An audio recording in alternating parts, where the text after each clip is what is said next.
সেই টাকাটা কে লিছে? কি আবার লিবে? রিয়ার লোক নাই নাকি? তোর বাপ বাড়িতে একটা চোর বসে দিয়েছে, সেই লিবে। তুমি কি বলছো মামি? আমি টাকা লিইনি। তুই লিছে আমার টাকা। তুই একটু আগে আমার ঘরে ঢুকছিলি। দেখ, তুই আমার নামে মিথ্যা চুরির অপবাদ দিসনি। বিশ্বাস করো মামি, আমি টাকা লিইনি। তুই লিসনি? তুই লিছিস আমার মেয়ের টাকা। বল আগে বল, বল কোথায় রেখেছিস? তুমি কি করছো? তুমি আবার ওর গায়ে হাত তুলেছো? হাত তুলবে না? যত নষ্টের গোড়া হচ্ছে তুমি। বাপ মা মারা গেল আর উমরে তলিয়ে চলে আসলে এই বাড়িতে। যদি বাপ মার সাথে তো ও মরতো, তাহলে আমাদের কারে এই অশান্তি ভোগ করতে হতো না। তুই মরতে পারিসনি? তোর কপালে মরণ নাই? সে সত্যি তুমি একটা মানুষ বটে। তোমার মনে কি একটু দয়া মায়া নাই? এইভাবে যদি তোমার মেয়েকে কেউ বলতো, তাহলে তোমার কেমন লাগতো? শুধু এই বাড়িতে পড়ে আছে, আর কোথাও যাওয়ার জায়গা নেই তাই। নাহলে কোনোদিন তোমার এই অত্যাচার সহ্য করতো না। ওঠ মা ওঠ। দেখো, তোর দেখবারে উতলে উঠছে।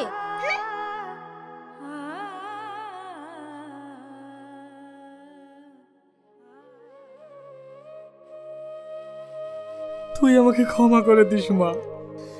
তোর এত অত্যাচার দেখে আমি কিচ্ছু করতে পারছি না।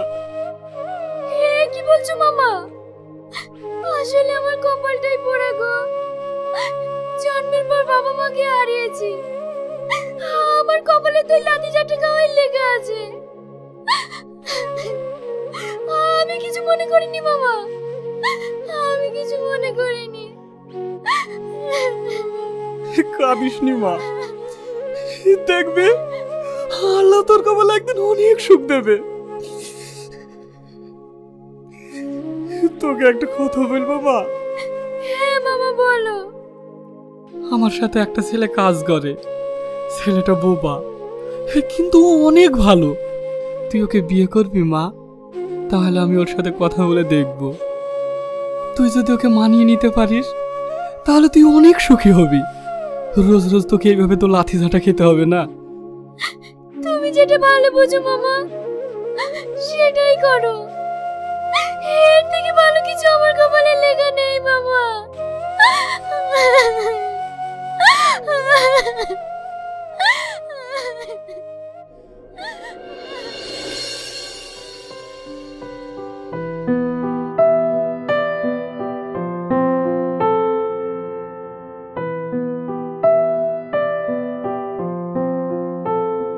এই শোন, তুই বিয়ে করবি? একটা মেয়ে আছে।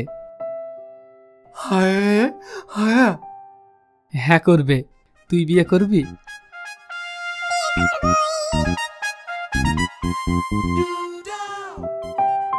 এই, তুই আর সাথে কার বিয়ে দেবো বলছিস? আমার ভাগ্নে তুই না। আমি আর ওই হতভাগীর কষ্ট দেখতে পারছি না। কিন্তু তুই না ওকে মানিয়ে নিতে পারবি? হ্যাঁ পারবে। ও এর কাছে থাকলে অনেক ভালো থাকবে। আমি আজই ওদের বিয়ে দেব।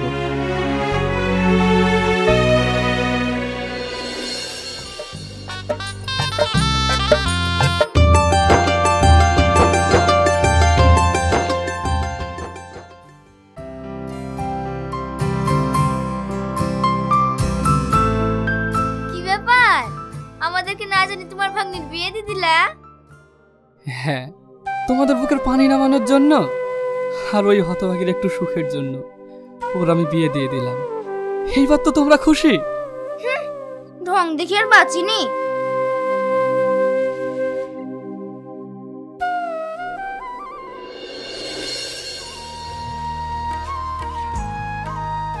এই দেখো, এটাতে খাবার থাকলো, টাইম মতো খেয়ে নিবা। আর আসার সময় কিছু বাজার করে নিয়ে আসবা, বাড়িতে কিছু নাই। হ্যাঁ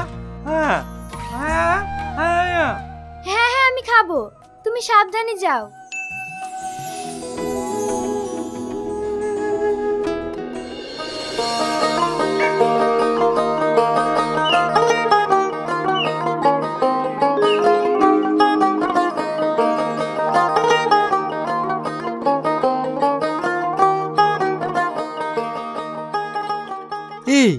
এই মেয়েটা কে রে?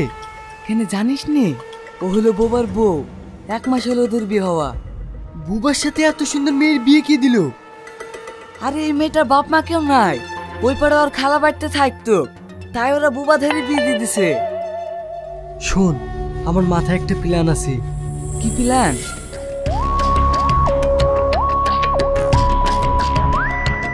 যদি আমরা এই কাজটা করতে পারি তাহলে আমাদের গেম হয়ে যাবে। আচ্ছা ঠিক আছে, চ।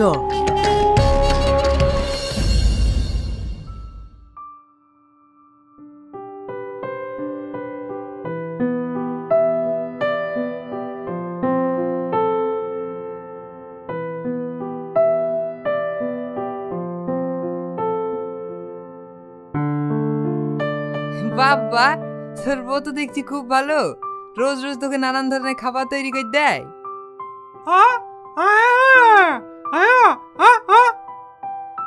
না না, আমরা খেয়েছি, তুই খা।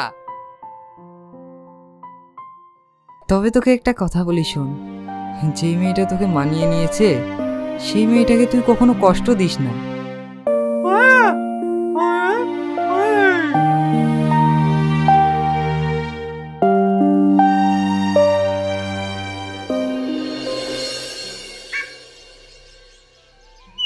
বাড়িতে কেউ আছেন? হ্যাঁ বলুন। আপনার সাথে আমার একটু দরকার ছিল। কি দরকার বলুন। সব থাকলো আপনি আপনার এত সুন্দর ভাগ্নিটাকে একটা বোবার সঙ্গে বিয়ে দিয়েছেন।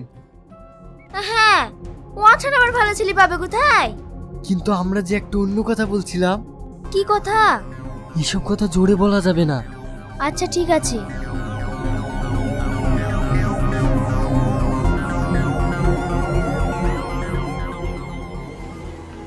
আপনি যদি এই কাজটা করে দিতে পারেন তাহলে তো বুঝতেই পারছেন, শুধু টাকা, কিন্তু কাজটা আপনাকে করে দিতে হবে। ও নিয়ে আপনি চিন্তা করেন না, ভেবেলেন কাজ হয়ে গেছে। আচ্ছা ঠিক আছে, তাই যেন হয়। চল।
সত্যি একটা মানুষ যে কতটা অসহায় হতে পারে একে দেখলেই বোঝা যায়।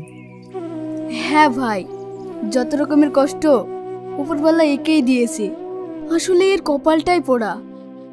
কিন্তু ওর বউটা ভালো ছিল, হঠাৎ করে